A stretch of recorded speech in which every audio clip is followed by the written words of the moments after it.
السلام عليكم. اليوم ان شاء الله غادي نقدم لكم شلاضه جرده كتجي بنينه وسهله في التحضير. وما تنساوش اشتراكاتكم للقناه وتفعلوا الجرس باش يوصلكم الجديد ومشاهده الفيديو حتى الاخر. نخليكم على المقادير والطريقه، نخليكم على طريقه التحضير.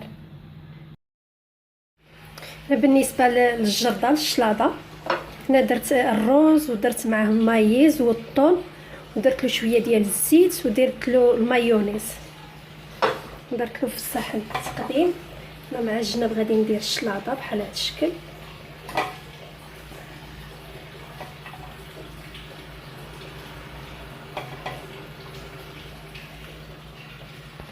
هنا بالنسبه للبطاطا وخيزو سلقتهم، ومن بعد من سلقتهم بردوا صوطيتهم في شويه ديال المعدنوس والثومه وزيت الزيتون والابزار فلفل اسود. بسم الله. الشكل في الجنيه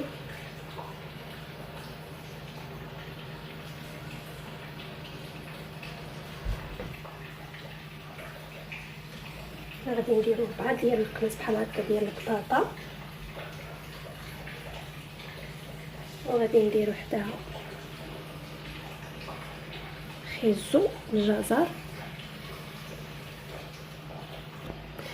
هنا الباربه سلقتها درت لها المعدنوس وزيت الزيتون وشويه ديال الملحه كذلك غادي نديرها.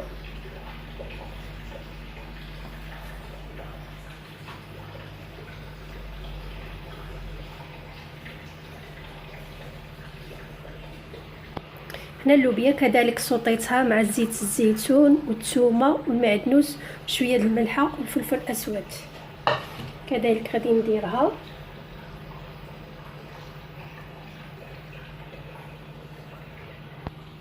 هنا عندي الفكوس قطعته، هنا غادي نبدا نمشي بحال هكا في الجناب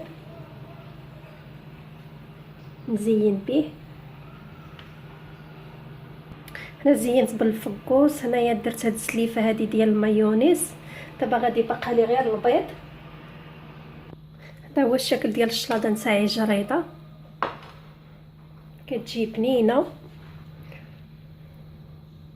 كنصحكم تجربوها وشكرا والسلام عليكم ورحمه الله تعالى وبركاته.